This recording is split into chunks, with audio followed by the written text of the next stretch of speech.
Hello, Happies. Welcome back to Happiest Sober Podcast. I'm here with my mom. Hey, Mom. Hey, hey, hey, hey.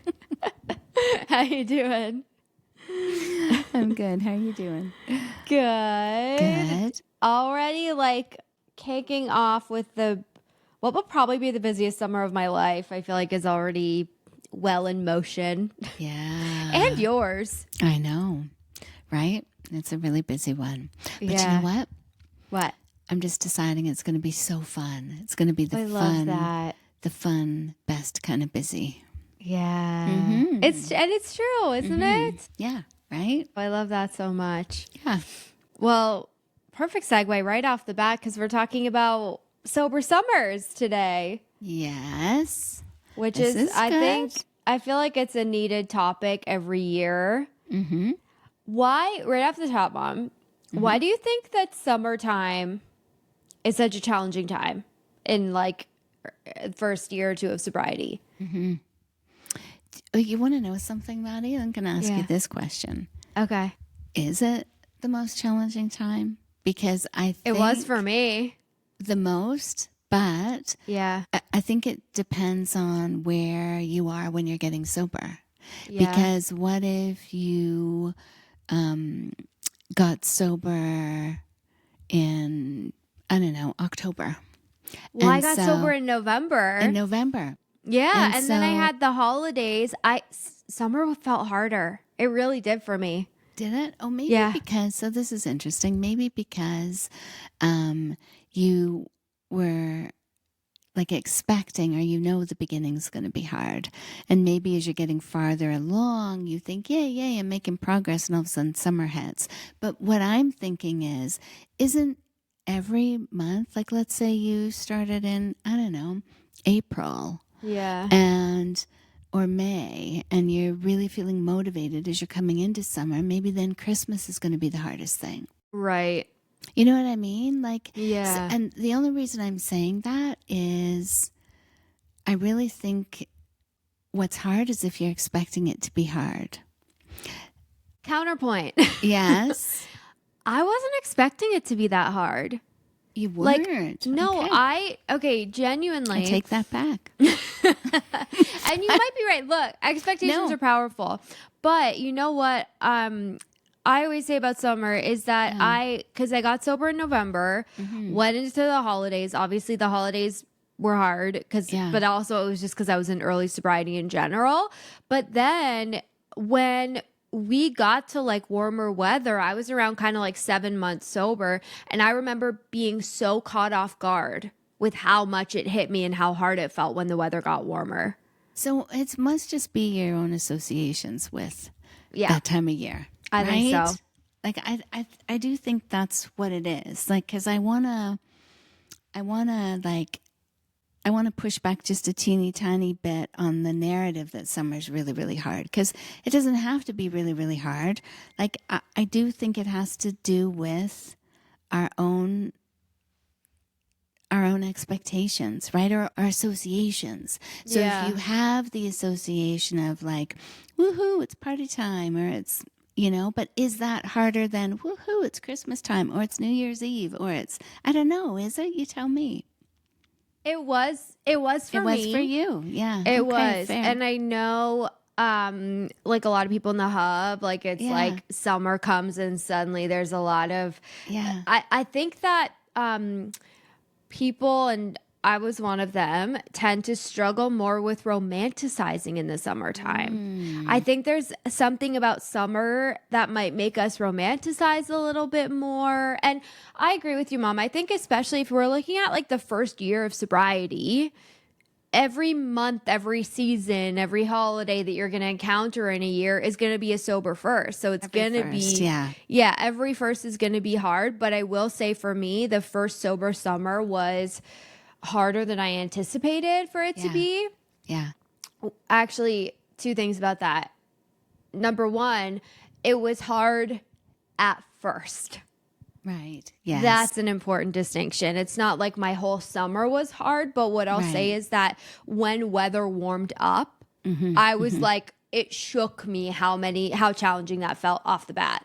Like I remember the first long weekend. I remember the first time hanging by the pool when people were drinking. I remember just like the first taste of warm weather and being like, oh my God, like all I could think about was drinking. Yeah. But fast forward, I had a really amazing first sober summer. So it's not like sober summer's The whole first thing was exactly. I think it's train that wreck. like when the season initially switches, I think that's the hardest part. Yeah. It's interesting. I think, again, which I've said a bajillion times before, I'm too far away from the early days to remember, right? Like maybe it was disastrous for me too. I honestly I can't remember. So, I mean, I, of course, take your word for it.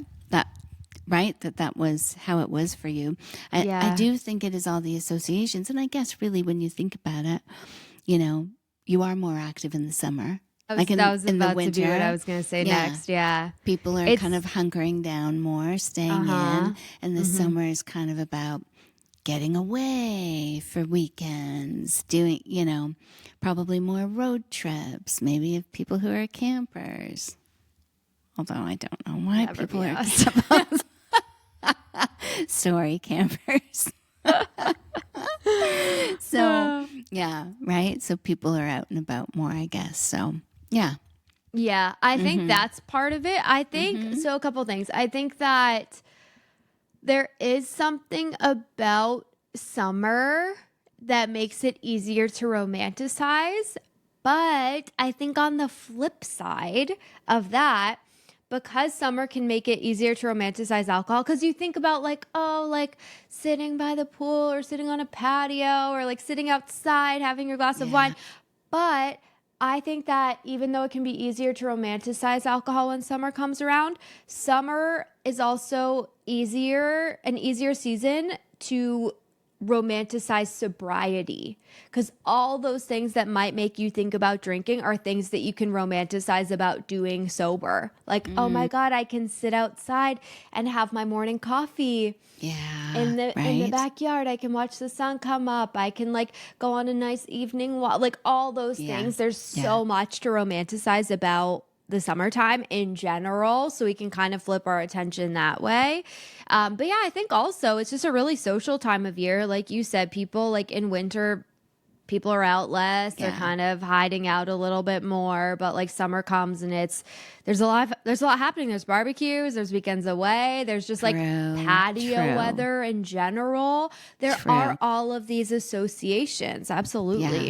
Yeah. Yes. Yeah. Good point. Okay, I stand corrected.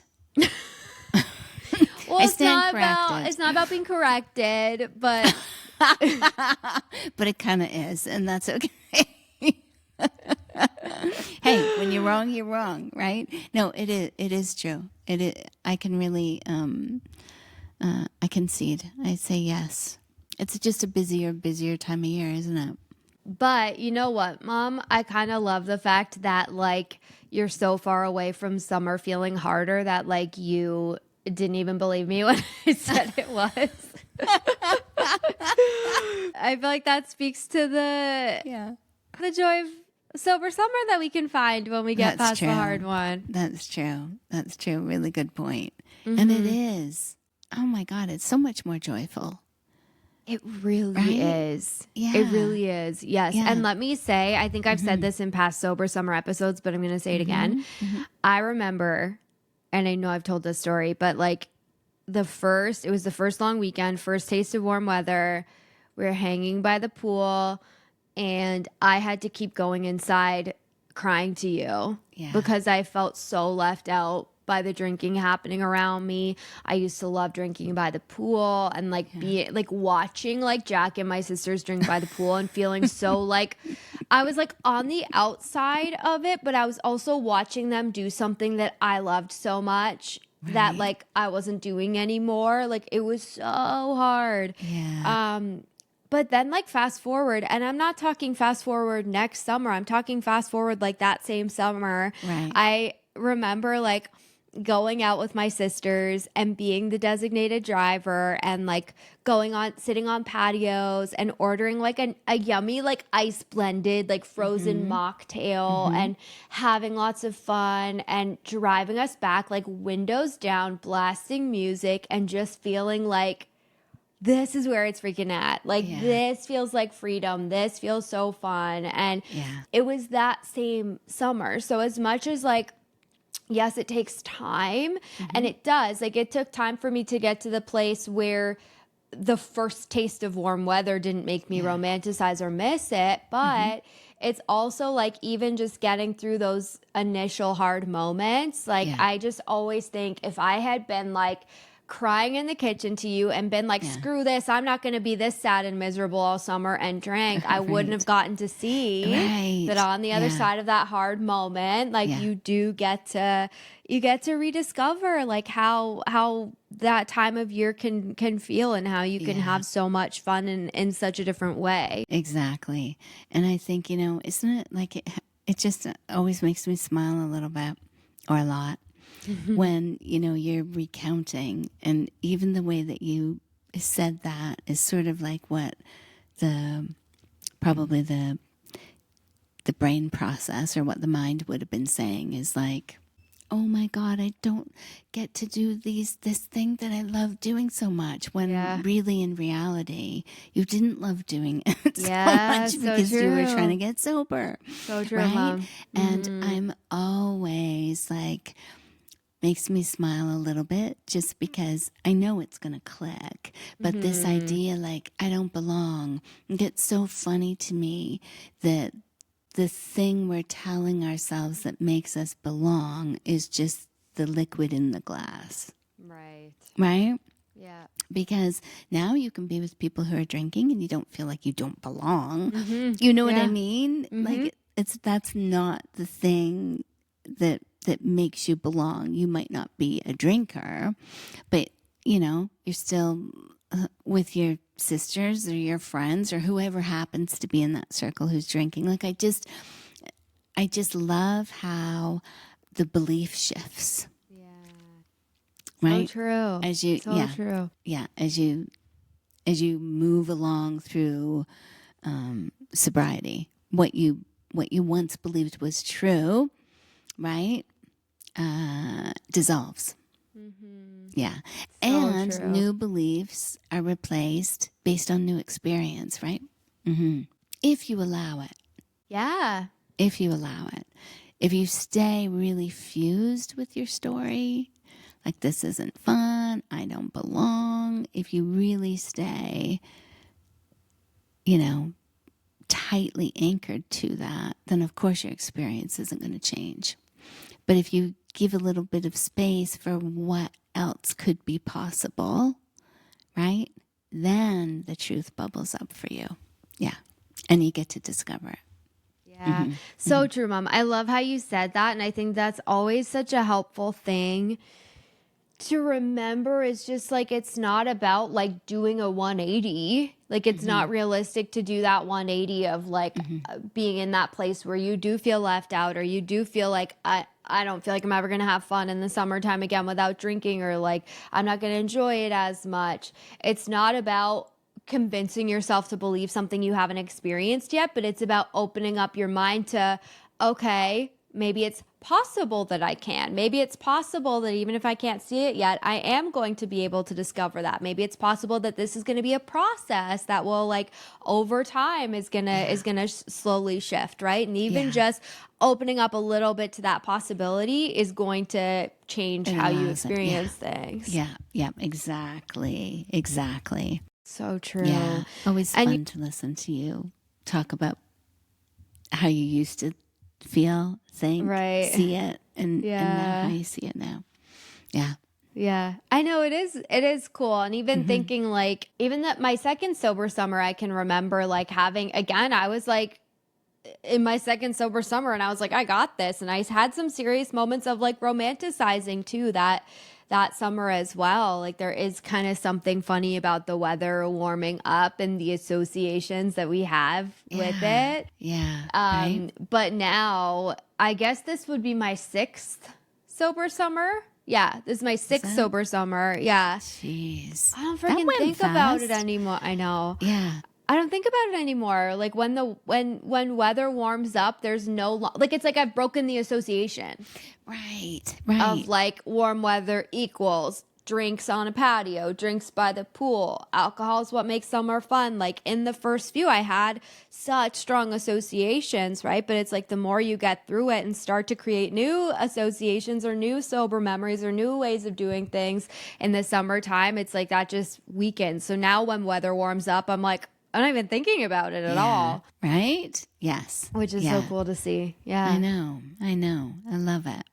It's been there have been such good conversations like in hub meetings recently, again with the weather warming up, of people sharing like they're having moments of romanticizing and all of that. But it's been cool. There have been like a few people sharing recently of, you know, seeing someone being at a barbecue or, you know, a weekend with someone and seeing them drink and seeing them have their first drink and being like, oh, I miss that so much, or I feel jealous. But then like seeing them finish off the bottle and then being like, oh wait, I don't miss that, or even remembering like, oh, I'm romanticizing the idea of drinking, but then remembering past summers and like the horrible hangovers and being like, wait, I never want to feel that way again. And I think it's just always worth remembering whenever, you know, whether it's summer or something different, whenever there's something that's making you romanticize alcohol, to remember that the aftermath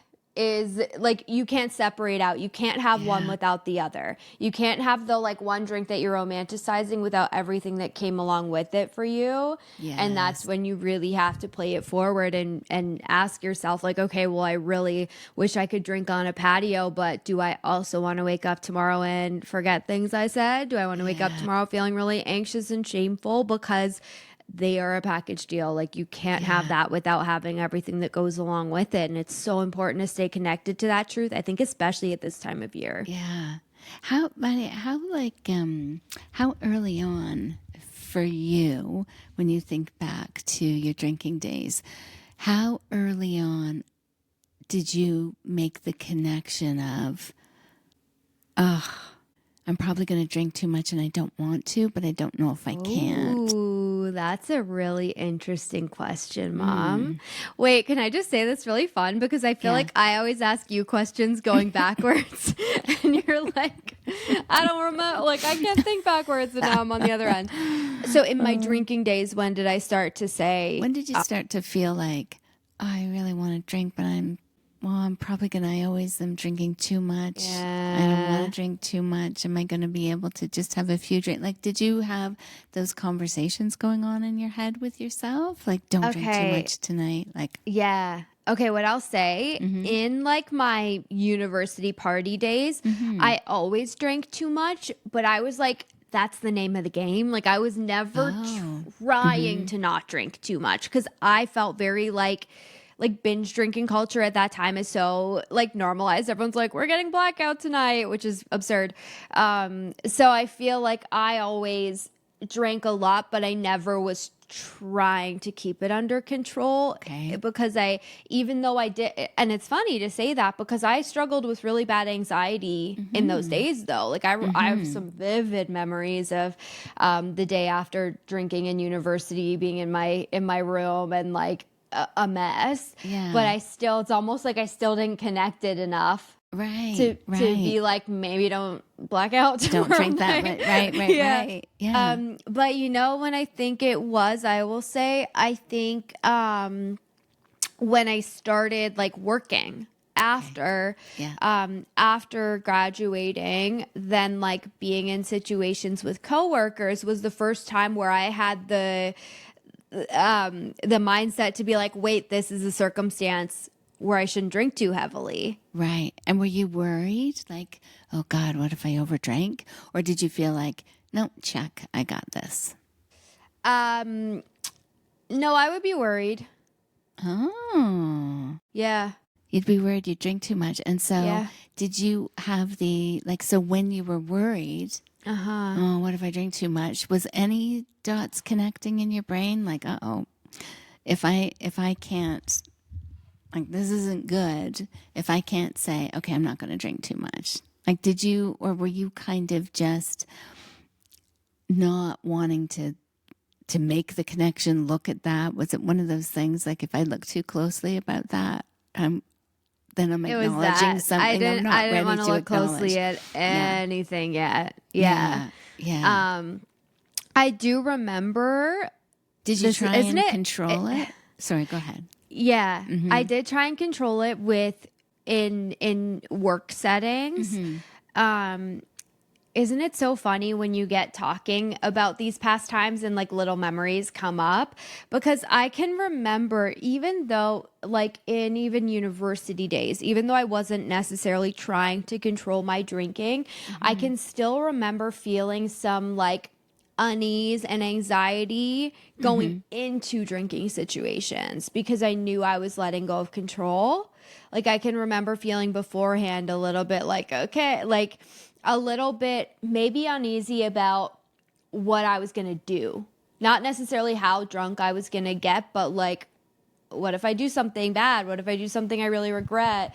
I think there was always this underlying sense of anxiety about that before drinking. But then I would say once I started working, then it was, oh, this is a situation where I shouldn't drink too much. And you know what it was?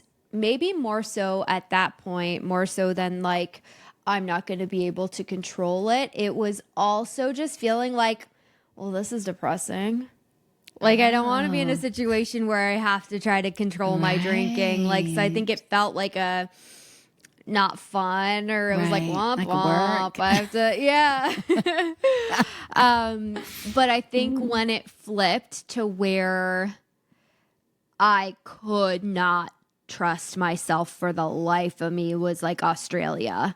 There were so many times where I was like, I am freaking redeeming myself tonight. Like, get it together, Maddie. And then would like black out or like, I think that really was such a turning point for me where even though looking back now, I for sure saw writing on the wall, even in like school, while I was in school, I saw writing on the wall, but didn't want to look at it for sure.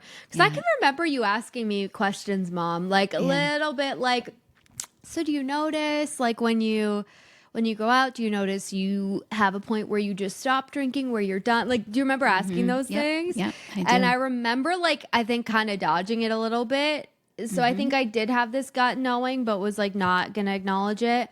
But Australia really was the turning point for me where I couldn't control. I couldn't trust myself at all to control my drinking. And I think prior, even though I didn't have much of an off switch before that, if I really had to keep it in check, I could for the most part. And then once I did that year in Australia, I was 24. I couldn't trust myself at all. Yeah. It's funny. I always remember when you guys came home when you landed and I met you like inside the airport. Yeah. And I was thinking about that recently because... Oh, really? Yeah. Like I remember... you know, when I think back and I look at it now, like you cried, you know, when you saw me. And I think we all did. But there was almost like, I want to say like a sense of a sadness from you, almost like a relief. Like, oh my God, I'm home. Like those are what the tears felt more like, not like, oh, yay. Oh, I'm home and I'm so happy, but almost like oh my God, I'm home. Like you know? And I think now knowing like what your drinking or, you know, was like, or hearing tales of what it was like anyways, I wonder if it felt like, oh my God, now I have a chance to get it together or to change it or to something. I don't know. Yeah. It's funny. I think about that every now and again. Yeah. Yeah, it makes me emotional because it's true. I think like we've talked about this, that like I had such mixed feelings and shame coming home from Australia because there were like, it was such a cool experience living there for a year and I did have lots of good times there, but like Also lots of by the struggles. time I got home, I think I was a bit of a shell of myself Yeah. by the end of that year. And I think I can remember like in the last month there, very much just being like, okay, like I'm going home. Once I get home, I'm like getting my life in order, and Yeah. didn't happen for know, another year or so after that. But you want to know what's so interesting, actually 2 Maddie, years. is like, the idea of you going to Australia was, I'm going to go, I want to find myself. I want to have all this time to like really grow spiritually, learn, meditate, blah, blah, blah. But you know what I think? I think you going there was exactly your growth period. Oh, 100%. Because it like fast forwarded in some way this thing that you had to do, which was experience Sober. this relationship with alcohol to the degree and the depth that you did, to be able to move through to where you are, to where you got to, where you were ready to get sober. Like, so it still was the perfect way to spend that time. You know what I mean? Like, I don't know if I'm saying that, if I'm articulating 100%. that, but You it's are, like Mom. Yeah, it's like the I was just saying actually in the hub and the last meeting that I did about a little Eckhart Tolle post that was talking about all those challenges, or the thing that you are so trying to avoid is actually the gift that you need, right? To be able to wake up, to be able to make the change that you were really longing to make. And so in that way, I feel like that was a real gift. Yeah. That it was such a train wreck of a thing for you with your drinking, right? Yeah. Yeah, because it was the very thing that you needed to be able to wake up, right? It's so true, Mom. And I think that often too, that exactly what you said. I was like, oh, it's going to be this growth thing. And I came back thinking that it was a failure because it felt at the time like it was the total opposite. But I think like it gave me the bouncing off point that I needed, like the hard times that I had to kind of grow through or deal with after. 100%. Yeah, exactly. And that was just one big long ass summer in Australia, wasn't it? Wait, that's so true, Mom. Speaking of sober summers, my year is perma summer. Yeah. That's so true. And you know what, too? I'll just say, like, this was a conversation I actually had last night in the hub, talking about like looking back on ourselves from right before we got sober, and like the shame that we can feel, or how we can struggle to forgive ourselves. And it's like, it was that version of you that found the courage to have your day one. Yeah. Oh, that's really good. Right? Yeah. Like you only found the courage to have your day one because of that. And it was actually that exact version of you that did that. Yeah. How huge is that? Like, what a thing to be grateful for, to your past self. That dared greatly. Yeah. Right? We were just talking a little Brene Brown convo before we hit record.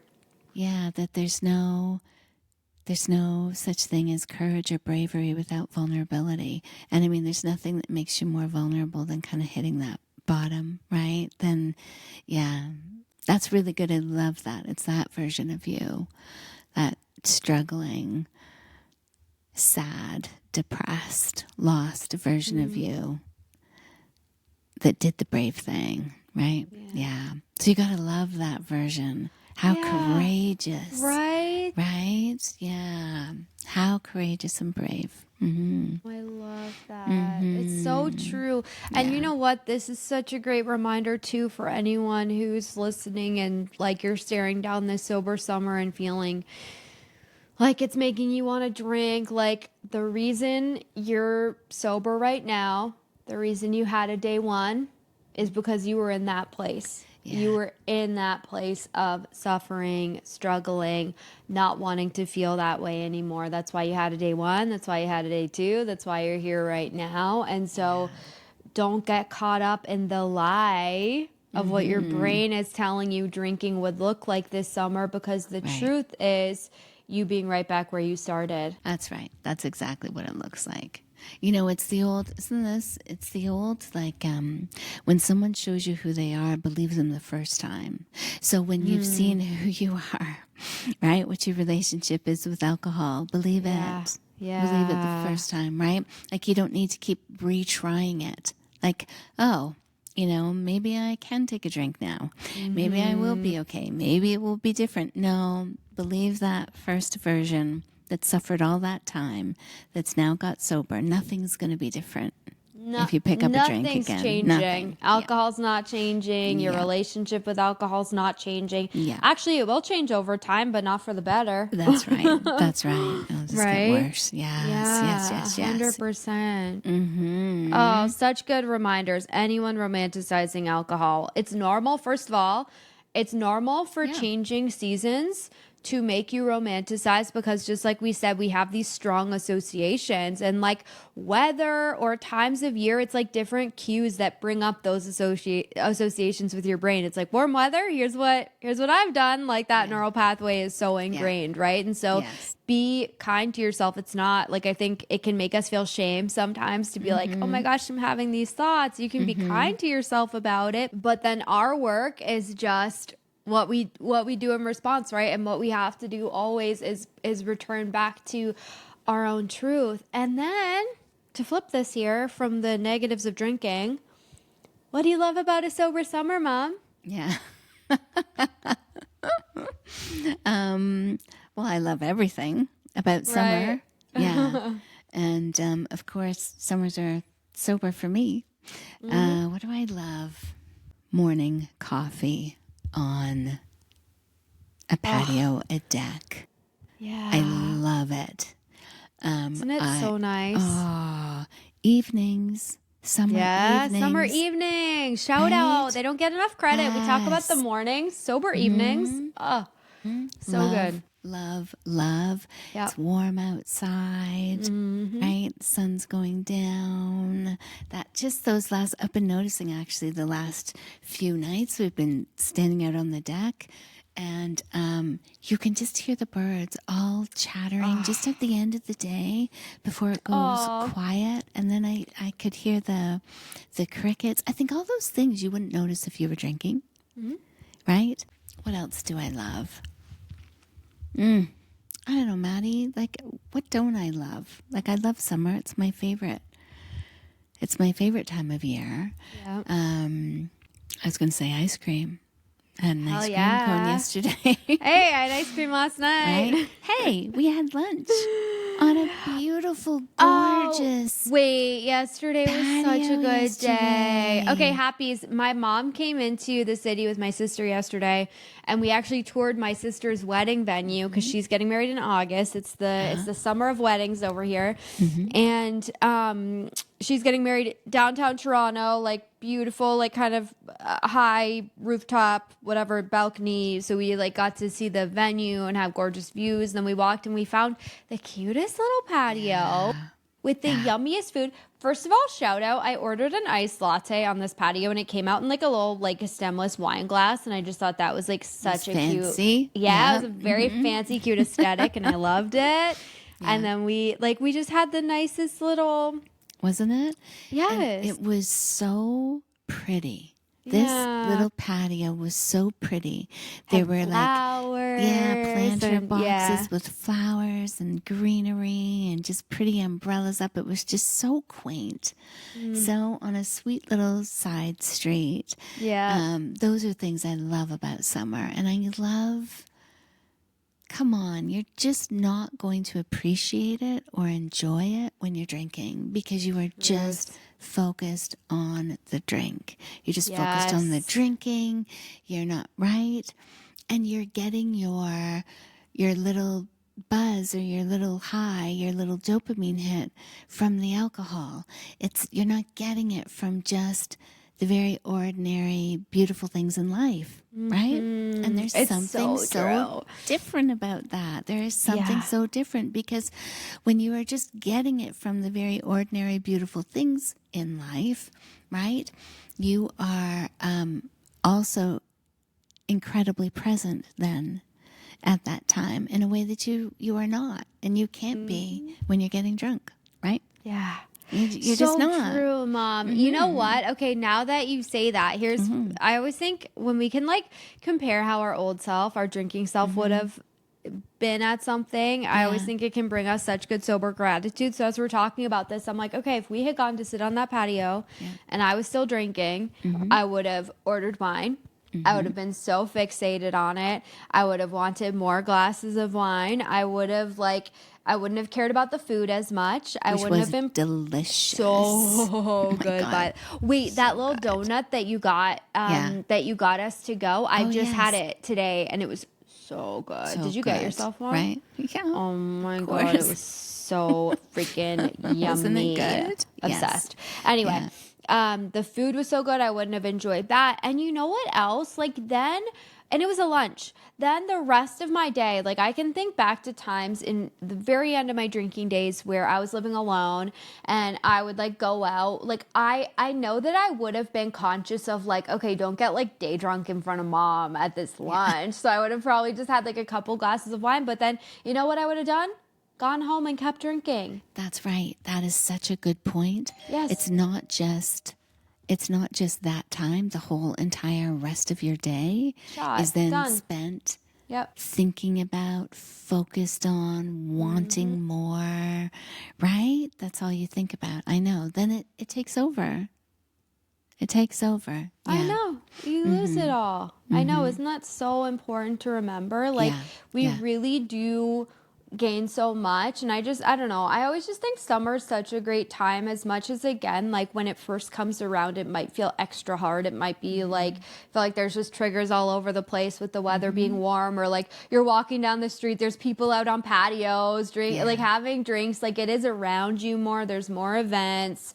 You might like go to the beach and that could make you think of like there's just so much more that you might have these real strong associations with. But I also think summer's the best time to take advantage of being sober because there is so much more to do. Yeah.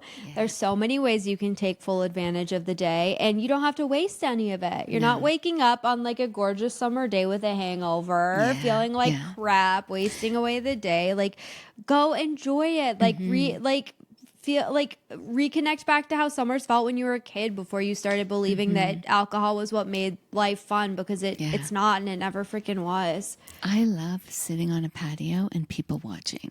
Isn't it so fun? I absolutely love it. Yeah. Yeah. There's nothing that having a drink can beat. Actually, you know what's so true, Mom, when you say people watching? So yesterday at lunch, you and Sash got up to go to the bathroom and then to get those little treats for us to go. Yeah. And then Cass and I were sitting there and we were chatting, and I cut her off mid-convo because I heard a conversation behind me that I needed to eavesdrop on. And it was this girl saying, okay, now she's tipsy. Like, okay, now I'm ready to talk.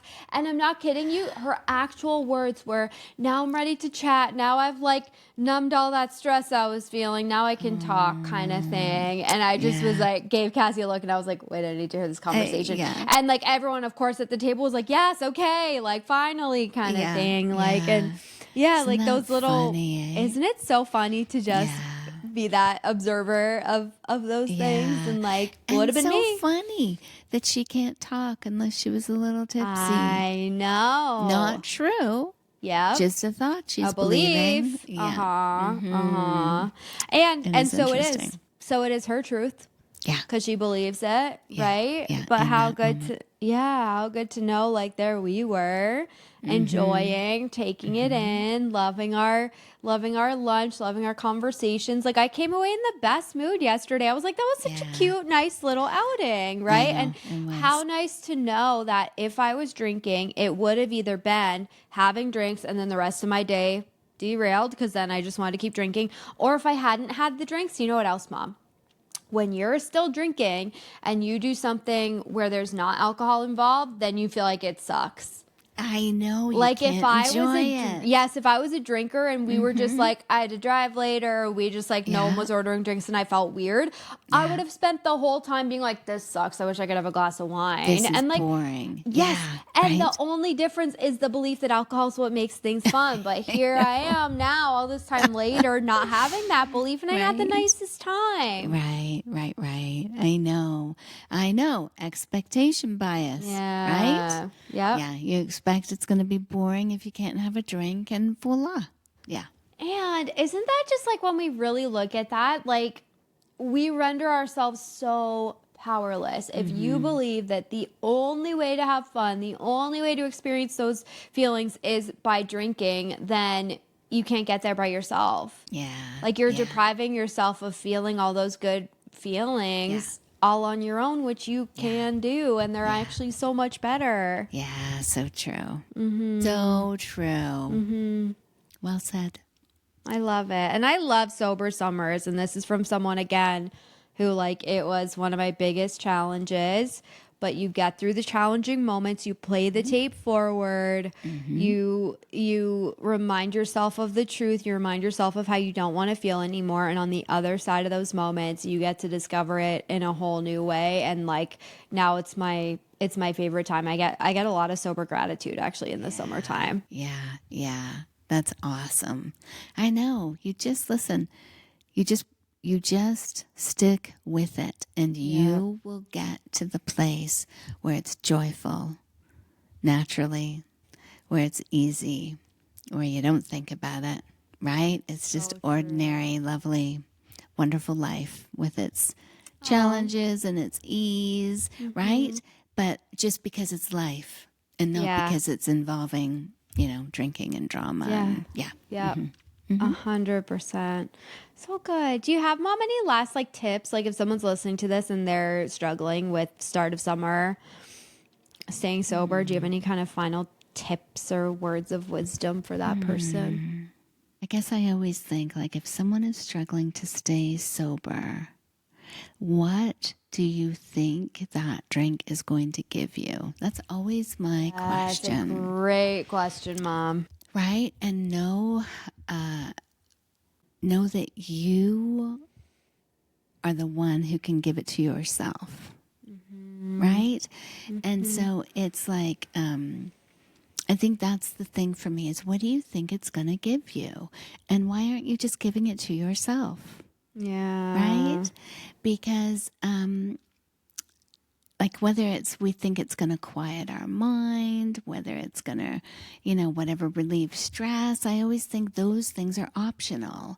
And so it is something that you can learn to do, but you're never going to learn to do it if you keep taking the drink. Right? True. And so I just, I always feel like, oh gosh, don't give up on yourself. Like, don't do it. Don't give in to the thing you think you want. It's actually not really the thing you want.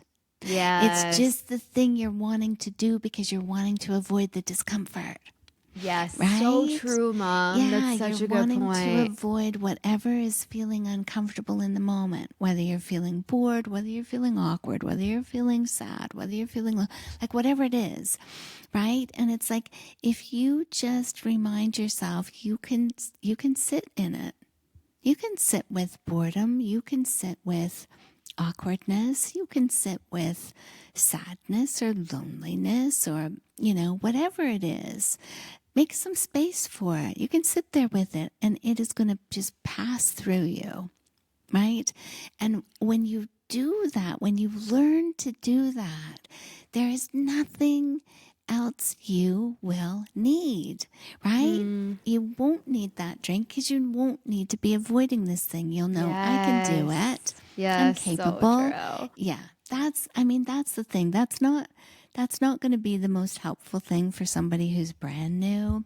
I think that's more your department, Maddie, because like I say all the time, I feel like I don't do justice to brand new people because I feel so far removed from what might be happening. But from my perspective, I just so deeply feel like, don't do it. Like, don't give up. Don't give up just because it feels hard now.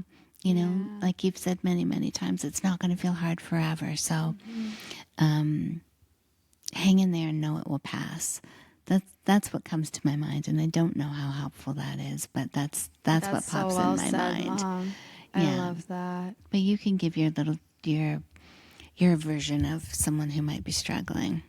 What would you say? Oh my gosh. I A mean, last minute thought. Yeah, you just said it so well, but I would just add like absolutely play the tape forward. Yeah. Remember how you don't want to feel tomorrow, and even like play the tape forward on how you want to feel at the end of this summer. Like you have drank many, many, many summers. You've been there, done that. And even if you can't imagine that this one could ever be fun or feel good without alcohol, or you don't want to feel how it feels, like give yourself a chance to just see how it feels. If you hate sobriety, you can freaking drink again next summer if you want to decide that when it comes back around. But just give yourself this chance, because you have been down that road. You've drank in the summertime, and you wouldn't be here trying to get sober if that was super fun or if it wasn't causing any issues in your life, right? So really reconnect back to how you felt in the aftermath of drinking, and think about the end of the summer. Like, you can either end off the summer where you've been countless times, where you started this journey, or you can end off the summer with clear memories, with maybe having actually discovered by the end of it, or by freaking July, like, wait a second, this is so much fun, or kind of just like relearning how to have fun in the summertime with alcohol, or doing it a different way. And no matter what, even whether it feels easy and amazing and fun and great, or whether it feels challenging and hard and you have to get through a lot of hard moments, what you will feel at the end of it is freaking proud of yourself. You'll feel proud, really, you'll feel accomplished, you'll have clear memories of it all, you won't feel any shame, and like that right there is so beyond worth it. So just like connect to that why, connect to how you want your life to feel, how you didn't want it to feel anymore, and also get support. Like, if you're doing it by yourself, get support. I think that actually this time of year, support is needed more than ever from sober people, because it's such a social time of year. Like this and the holidays, like because you might be around so many people drinking, that can be an isolating feeling. And so it's important to kind of like counteract that, like surround yourself with people who get it and who are in it with you, because that really makes a world of a difference. And that's good advice. The hub will be opening doors back up at the end of this month. So if you're listening to this kind of the week it comes out, you can always head to happiestsober.com/hub, and you can join the wait list, and you'll get an email as soon as doors open up. If you don't have support, highly recommend getting connected, because that makes a world of a difference too. Yeah, community really is everything, eh? Yeah, absolutely. Yeah. And we're cheering you on. We're here cheering you on, and we'll be here every week this summer chatting about all things sobriety, and you're absolutely not alone. We're all in it with you, cheering you on. Yeah. 100%. Yeah. Thanks, Mom. This was a fun one. It was fun. Thanks for having me. Yay for start of summer. By the way, we didn't even acknowledge, but the reason we're putting this out is because it's official start of summer the week this comes out. Whoop, whoop. Oh, nice. Yeah. Yeah. Ice cream time. Always. Ice cream all year round. Let's be honest. I don't discriminate. Thank you so much, Happies, for listening. New episodes come out every Tuesday, so we'll chat with you next week. I hope you have an amazing week. Remember that life's happiest when you're sober.